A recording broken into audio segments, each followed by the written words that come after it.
Hello friends, आपल्या सर्वांची आवडती मालिका लपंडाव या मालिकेच्या आजच्या मंगळवार 27 जानेवारीच्या एपिसोडमध्ये एक खूप जबरदस्त ट्विस्ट आला आहे. सखी ही सरकारचं चॅलेंज पूर्ण करणार आहे. त्याचा आपल्या सर्वांना आनंद आहे. कान्हा, सखी हे सगळे खुश आहेत. सरकार चिडली आहे, पण सखीने सरकारचं चॅलेंज पूर्ण करणं यामध्ये एक खूप मोठा धोका आहे आणि तो कान्हाच्या लक्षात आला आहे. कान्हाने सखीला विचारलंय, सखी मॅडम, आता फक्त 2 दिवस बाकी आहेत. 2 दिवसानंतर तुम्ही सरकारचं चॅलेंज पूर्ण करणार. सरकारने तुम्हाला चॅलेंज दिलं होतं की 30 दिवस सखी सदन चाळीत माझ्या पैशांशिवाय राहून दाखव आणि मग तू कान्हाला घटस्फोट देऊ शकतेस. मग जर सखीने हे चॅलेंज पूर्ण केलं, 30 दिवस ती या सखी सदन चाळीत राहिली, तर सखी खरोखर कान्हाला डिवोर्स देणार का? कान्हाला घटस्फोट देणार का? सखी आणि कान्हा या दोघांचं नातं आत्ता कुठे नवरा बायकोसारखं होऊ लागलं होतं. त्यांच्यामधील गैरसमज निर्माण झाले होते, ते दूर झाले होते. मग खरंच सखी हे चॅलेंज जिंकल्यानंतर आपल्या घरी परत जाऊन कान्हाला घटस्फोट देईल का? या दोघांची कायमची ताटातूट होईल का? हे पाहणं खूपच इंटरेस्टिंग आहे. मग नेमकं घडणार तरी काय हे जाणून घेण्यासाठी हा व्हिडिओ शेवटपर्यंत नक्की पहा. तर फ्रेंड्स, आजच्या एपिसोडच्या सुरुवातीलाच सखी सदन चाळीमध्ये कान्हा हा सखीच्या पायामध्ये एक पैंजण घालतो, दुसऱ्या पायात पैंजण घालतो आणि मग सखीच्या पायाजवळ आपला कान नेतो आणि म्हणतो, हा हा बोला ना, ऐकतो मी, असं म्हणून तो चक्क पैंजण त्याच्याशी बोलताय असं सखीला सुचवतो. सखी त्याच्याकडे आश्चर्याने पाहते. तर कान्हा तिला सांगतो, हे पैंजण म्हणताय की आज ते खूप खुश आहे. त्यांना खूप आनंद झालाय, कारण त्यांना त्यांच्या घरी परत आल्यासारखं वाटतंय. हे ऐकून सखी खूप इमोशनल होते. तिच्या डोळ्यात पाणी येतं. ती उभी राहते आणि कान्हाला म्हणते, कान्हा, तू माझ्यासाठी सगळ्यात बेस्ट गिफ्ट आणलंय आणि माझी ही संक्रांत आहे ना, माझ्या आयुष्यातील सगळ्यात भारी संक्रांत आहे. माझ्या नेहमी लक्षात राहील. ही माझ्या वडिलांची शेवटची आठवण होती. त्यांनी मला हे पैंजण दिले होते आणि पैशांच्या अडचणीसाठी मी ते गहाण ठेवले होते. पण आज तू ते पैंजण सोडून आणले. कान्हा, खूप खूप थँक्यू. मला खूप आनंद झालाय, असं म्हणून सखी ही चक्क कान्हाला घट्ट मिठी मारते. त्यामुळे कान्हाला आश्चर्याचा धक्काच बसतो. कान्हा खूप खुश होतो. सखीने तिचे डोळे बंद करून घेतलेले असतात आणि हेच सखीच्या प्रेमाचं प्रतीक असतं की सखीला आनंदसुद्धा झालाय आणि आता सखी ही पुन्हा एकदा कान्हाच्या प्रेमात पडली आहे. कान्हासुद्धा खूप खुश होतो आणि तो सखीला घट्ट मिठी मारू लागतो. तो सखीच्या अंगावर हात ठेवणार, तिला आणखीन जवळ घेणार. इतक्यात जान्हवी आणि चाळीतली एक बाई तेथे येते आणि कान्हा आणि सखी एकमेकांना असे घट्ट मिठी मारताय. हे पाहून या दोघींना खूप आनंद होतो. दोघी खुश होतात आणि या दोघांचं मात्र जान्हवी आणि या बाईकडे लक्षच नसतं. तेव्हा जान्हवी ही खोकलण्याचं नाटक करते आणि हे ऐकून कान्हा आणि सखी लगेच एकमेकांपासून दूर होतात.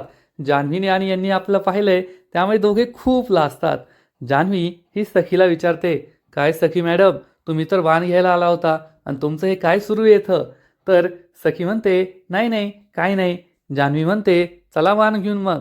सखी सांगते, हो तुम्ही पुढे जा, मी वाण घेऊन येते. जान्हवी म्हणते, ठीक आहे ठीक आहे, तुम्हाला काय करायचं ते करा, पण लवकर या, असं म्हणून या दोघी तेथून निघून जातात. तेव्हा सखी आणि कान्हा एकमेकांकडे लाजून पाहतात. सखी खूप ऑकवर्ड होते की मी हे काय केलं, चक्क कान्हाला मिठी मारली. तेव्हा सखी कान्हाला म्हणते, कान्हा, हे सगळं फ्लोमध्ये झालं बरं का, जास्त काही विचार करू नको. तर कान्हा म्हणतो, हो ठीक आहे ठीक आहे, काही नाही होत, जाऊ द्या, असं होतच असतं. आणि तो सखीला विचारतो, पण तुमच्याकडे वाण द्यायची काय आयडिया आहे? तुम्ही वाण आणलंय का? तर सखी सांगते, वाण तर नाही आणलंय, पण त्यासाठी माझ्याकडे एक आयडिया आहे. त्यामुळे कान्हाला सुद्धा आनंद होतो. तर इकडे सरकारने मीनाक्षीचं तोंड या भाताच्या ताटात बुडवलेलं असतं. ती मीनाक्षीची मान आणखीन वर काढते आणि विचारते, तुला खूप गोडाधोडाचं खायचं होतं ना, खा, पोट भरून खा. सरकारकडे मीनाक्षी खूप रागारागाने पाहत असते. परशुराम सुद्धा चिडलेला असतो. सरकार मीनाक्षीचा गळा जोरात दाबते आणि म्हणते, एक गोष्ट लक्षात ठेवायची, सरकार कधीच हरत नाही. सरकारला हरवणं अशक्य आहे, अशक्य, आणि माझ्या वाकड्यात जायचं नाही. आता पहा मी काय करते ते, असं म्हणून सरकार मीनाक्षीला लोटून देते आणि तेथून रागारागाने निघून जाते. परशुराम मीनाक्षीला तोंड पुसायला कपडा देतो. मीनाक्षी तोंड पुसते. परशुराम हा तिच्यावर चिडून म्हणतो, मीनाक्षी, हे सगळं काय होतं? तू हे सगळं का केलंस? तर मीनाक्षी म्हणते, माझ्या नवऱ्याचा एवढा मोठा अपमान ती करत होती आणि मी तो सहन करणार आहे का, म्हणून मी असं बोलले. तर परशुराम तिला विचारतो, पण हे सगळं करून काय साध्य केलंस तू? शेवटी तुलाही त्रास झाला आणि मलाही त्रास झाला. सरकारने आपला आणखीन अपमान केला. तर मीनाक्षी म्हणते, मोठं ध्येय साध्य करण्यासाठी कधीकधी छोटे अपमान पचवावे लागतात. तर परशुराम विचारतो, कोणते ध्येय? मीनाक्षी सांगते, आता सरकारला मी जाणीव करून दिली आहे की ती हरणारे आणि सखी जिंकणारे आणि सरकारला हरण्याची सवय नाही आहे. त्यामुळे आता ती असं काहीतरी करेल, काहीतरी मोठा प्लॅन करेल आणि घाईगडबडीत केलेल्या प्लॅनमुळे नक्कीच तिची मोठी चूक होईल आणि त्या चुकीचा आपल्याला खूप फायदा होईल. तुम्ही आता पाहतच राहा पुढे पुढे काय होतंय. हे ऐकून परशुराम खूप खुश होतो आणि म्हणतो, वा वा, माझी बायको तर खूप हुशार निघाली. त्यामुळे मीनाक्षीलाही आनंद होतो. तर इकडे सखीने सगळ्या बायकांना चाळीमध्ये उभं केलेलं असतं आणि ती सगळ्यांना वाण म्हणून चक्क पतंग वाटते. या बायका विचारतात, सखी हे असलं कसलं तुझं वाण आहे, आता आम्ही बायका या पतंगाचं काय करणार? तर सखी त्यांना सांगते, तुम्ही सगळ्यांनी लहानपणी पतंग तर नक्कीच उडवले असतील, अनेकांचे पतंग कापले असतील. या बायका लहानपणीच्या आठवणीमध्ये रंगून जातात आणि म्हणतात, हो हो, आम्ही लहानपणी खूप पतंग उडवले आहेत. पतंग उडवायला आम्हाला खूप आवडायचं. अनेकांचे पतंग आम्ही कापले आहेत. दिवस न दिवस आम्ही पतंग उडवत राहायचो. तर जान्हवी म्हणते, हो, लहानपणी आपण बायकासुद्धा पतंग उडवतो, पण मोठं झाल्यावर फक्त पुरुष आणि लहान मुलंच पतंग उडवतात. आपण तर पतंग उडवायचं विसरूनच जातो. तर सखी सांगते, मग आपण तेच करायचंय. लहानपणी आपण किती आनंदी राहायचो, दिवसभर पतंग उडवायचो. मग आज सुद्धा आपण पतंग उडवायचा आणि आनंद साजरा करायचा. म्हणूनच मी तुम्हाला हे वाण दिलंय. तर सावंत काकू म्हणते, अगं पण सखे, आता पतंगाची डोर आपल्या हातात नसते ना, आपण फक्त मांजा पकडतो आणि नवऱ्याच्या हातात ती डोर असते. मग आपल्याला स्वच्छंदी कसं उडता येईल? तर कान्हा म्हणतो, सावंत काकू तुम्ही असं का बोलताय? नवरे काही तुम्हाला कंट्रोल नाही करत, तर नवरे हे तुम्हाला साथ देत असतात तुम्हाला हवेत स्वच्छंदी उडण्यासाठी. आणि तुम्ही असा विचार नका करू की नवऱ्याने तुम्हाला पकडून ठेवलंय, तुम्हाला बंधनं घातली आहेत. तर उलट असा विचार करा की हवेत उंच उडण्यासाठी, स्वच्छंदी लांब लांब उंच उंच उडण्यासाठी ते तुमची साथ देत आहे. आणि चला सगळ्यांनी पतंग उडवा. ही गोष्ट सगळ्या बायकांना पटते. सखी म्हणते, हो, आजपासून आपण एक नवीन रीत सुरू करायची. सगळ्या बायकांनी सुद्धा मकर संक्रांतीला पतंग उडवायचा, हवेत स्वच्छंदी जगायचं, उडायचं, खुश राहायचं, आनंद साजरा करायचा. सगळ्या बायकांना हे पटतं आणि मग सगळे नवरे हे मांजा पकडतात आणि बायका पतंग उडवत असतात. आणि कान्हा आणि सखीसुद्धा पतंग उडवू लागतात. कान्हाने सखीला जो स्पेशल पतंग गिफ्ट केलेला असतो, ज्यावर कविता लिहिलेली असते, हा पतंग सखीच्या हातामध्ये असतो. सखी पतंग उडवू लागते आणि हे दोघे खूप खुश असतात. सखीचा पतंग उंचच उंच हवेत उडत असतो आणि चाळीतल्या इतर बायकासुद्धा पतंग उडवत असतात, पतंग हवेत उडत असतात. त्यामुळे सर्वांनाच आनंद झालेला असतो. सगळ्यांचे नवरे आपल्या बायकांना मदत करत असतात. सखीसुद्धा पतंग उडवत असते आणि कान्हा तिच्याकडे एकटक पाहत असतो. लहान मुलांना सुद्धा आनंद झालेला असतो. फ्रेंड्स, खरंच हा सीन खूप भारी आहे. सखीने हळदी कुंकवासाठी वाण नव्हतं आणलं, पण तिला ही पतंग देण्याची आयडिया मिळाली आणि सगळ्या बायकांनी पतंग उडवले. त्यामुळे सगळे खुश असतात. सखी ही पतंग उडवत असते आणि कान्हा एकटक तिच्याकडे पाहतच असतो. पतंग उडवताना तो सखीच्या हाताला स्पर्श करतो. दोघांचा हात एकमेकांच्या हातात असतो आणि दोघांचा नेण मटक्का सुरूच असतो. दोघे एकमेकांकडे प्रेमाने पाहत असतात. कधी सखी पतंग उडवते तर कधी कान्हा पतंग उडवतो. त्यानंतर सखी ही कान्हाकडे पतंग देते आणि मग त्याचा व्हिडिओ शूट करते. कान्हा आनंदाने पतंग उडवतो. मग सखीकडे तो पतंग देतो आणि सखीचा व्हिडिओ शूट करतो. दोघेही एकमेकांचा व्हिडिओ शूट करतात आणि आनंदाने पतंग उडवतात. सगळे लोक एकमेकांचे पतंग कापत असतात, आनंद साजरा करतात.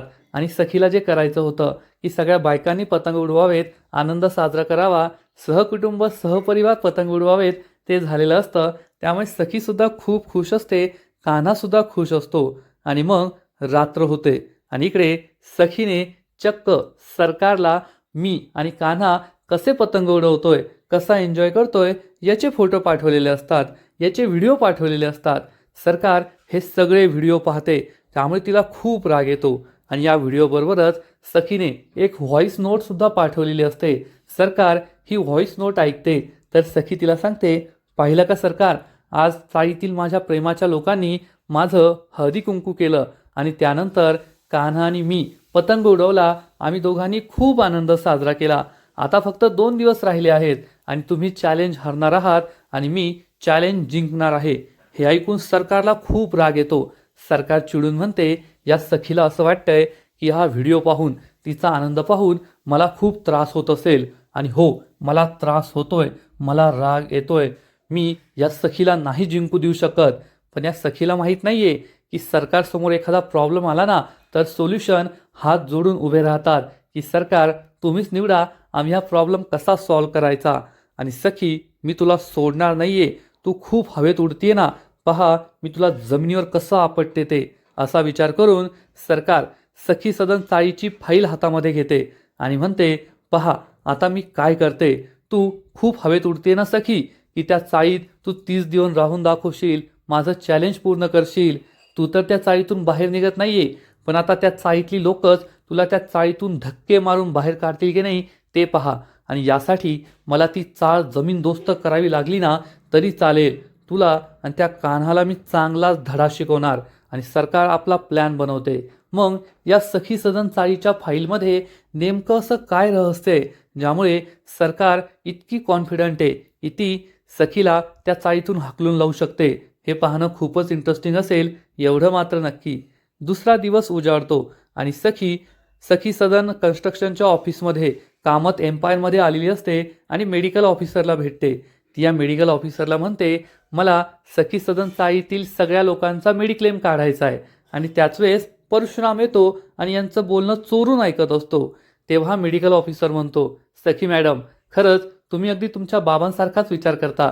जेव्हा राघव सर होते ना, तेव्हा त्यांनी सुद्धा मला हे सांगितलं होतं की आपल्याला सखी सदन चाळीतील सगळ्यांचा मेडिक्लेम काढायचा आहे. पण त्यानंतर ते हे जग सोडून गेले. मग मी सरकारला किती वेळेस सांगितलं की आपण चाळीतील लोकांचा मेडिक्लेम काढूया, अशी राघव साहेबांची इच्छा होती. पण त्यांनी मात्र या गोष्टीकडे दुर्लक्ष केलं. हे ऐकून सखीला वाईट वाटतं.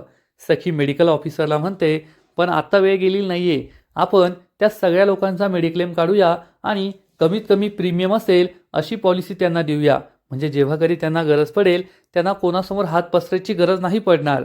मेडिकल ऑफिसर म्हणतो, हो सखी मॅडम, मी शक्य होईल तेवढी मदत तुम्हाला करेल, तुम्ही काळजी करू नका.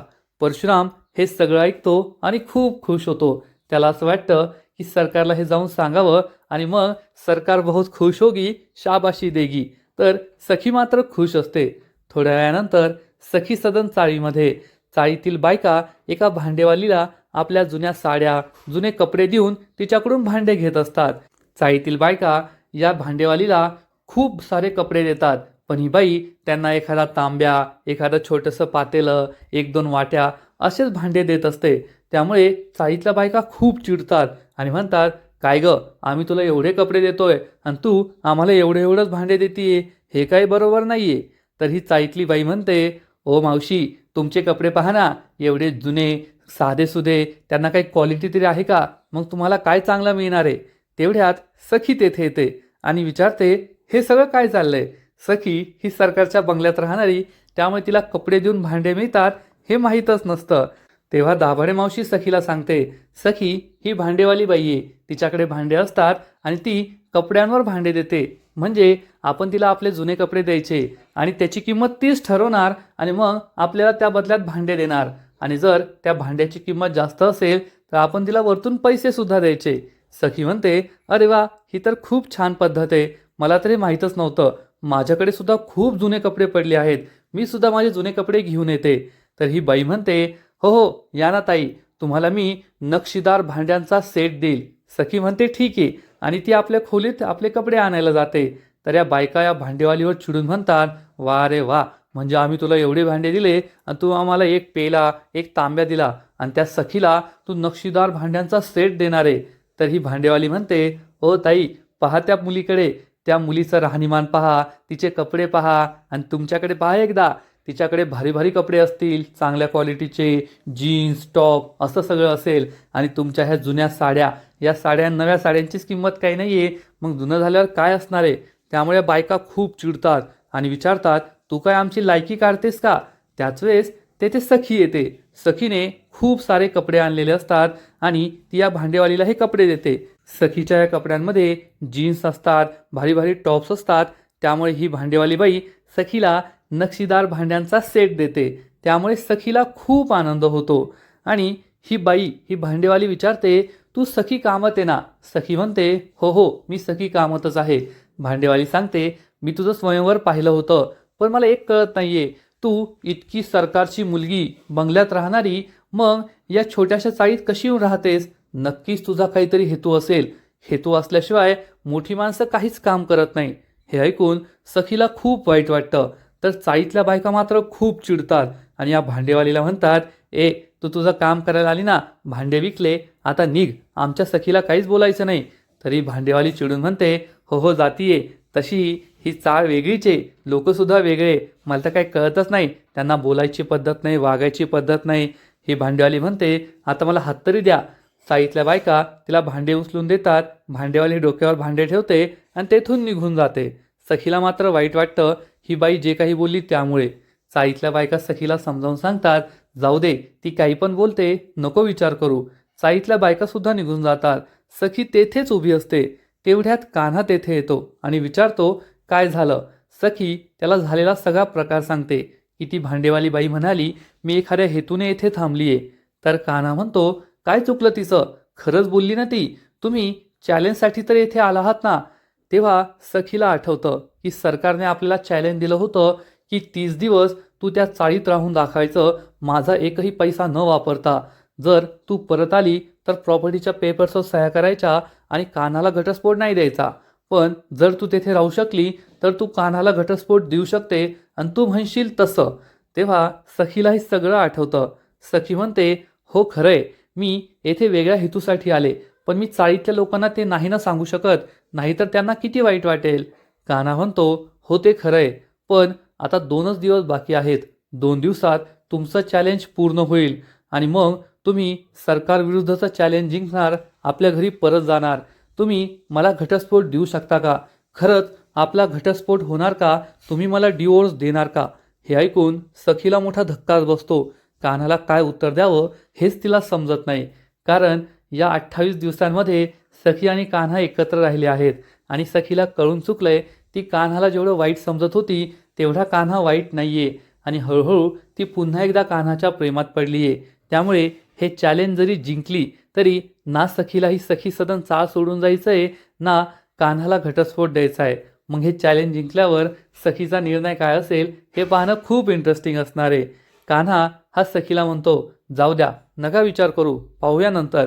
तोपर्यंत ती भांडी मला द्या, मी त्यावर तुमचं नाव आणतो लिहून, म्हणजे तुमची आठवण राहील, या चाळीची एक आठवण तुमच्या मनात राहील. असं म्हणून कान्हा तेथून जाऊ लागतो. त्यामुळे सखी खूप दुःखी होते आणि त्याच्याकडे एकटक पाहतच राहते आणि आजचा एपिसोड संपतो. फ्रेंड्स, खरंच लपंडाव या मालिकेचा आजचा एपिसोड खूप भारी होता. सखीच्या मनाची घालमेल झाली आहे आणि आता कान्हाबद्दल ती काय विचार करते, हे चॅलेंज जिंकल्यानंतर कान्हाला ती खरंच घटस्फोट देणार का, हे पाहणं खूप इंटरेस्टिंग असणार आहे. आजचा एपिसोड तर भारी होता, पण या मालिकेचा पुढील एपिसोड आणखीन भारी असणार आहे. आणखीन मोठा ट्विस्ट या मालिकेत येणार आहे.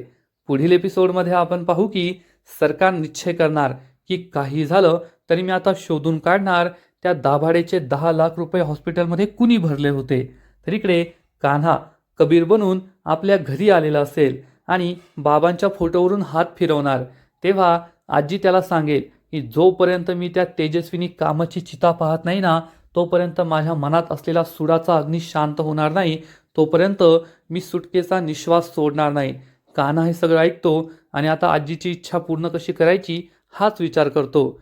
तर इकडे चाळीमध्ये सगळे ट्रूथ ऑर डेअर खेळत असतात आणि तेव्हा चाळीतली मुलं सखीला चक्क असं डेअर देतात की तुला कान्हा दादाला पप्पी द्यायची आहे.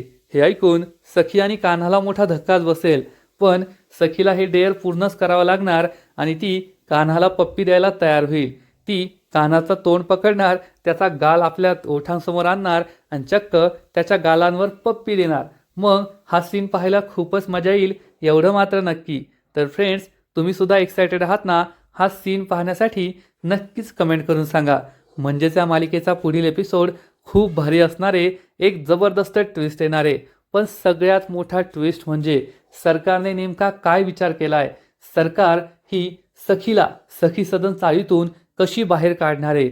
फक्त 2 दिवस बाकी आहेत हे चॅलेंज पूर्ण व्हायला आणि सरकारचं हे चॅलेंज सखी पूर्ण करेल की सरकार चॅलेंज जिंकणार हे पाहणं खूप इंटरेस्टिंग असेल.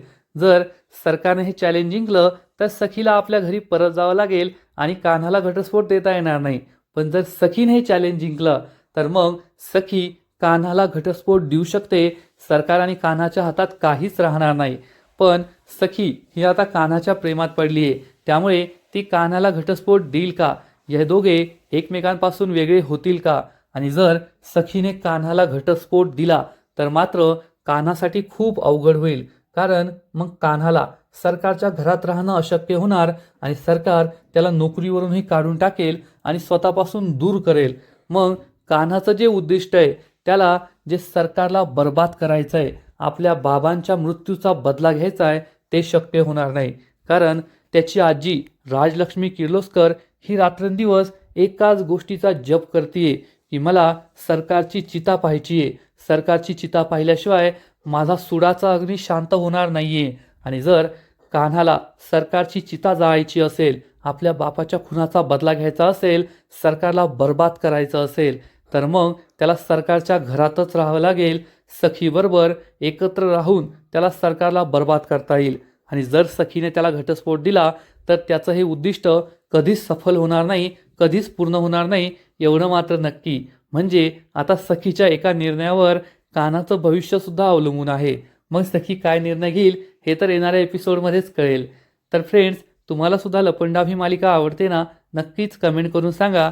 आणि लपंडाव मालिकेचे असेच नवीन नवीन अपडेट्स सर्वात आधी जाणून घेण्यासाठी व्हिडिओला लाईक करा, शेअर करा, चॅनलला सबस्क्राईब करून बेल आयकॉनवर क्लिक करा. म्हणजे या मालिकेचे नवीन नवीन एपिसोड तुम्हाला सर्वात आधी पाहायला मिळतील. खूप खूप खूप धन्यवाद.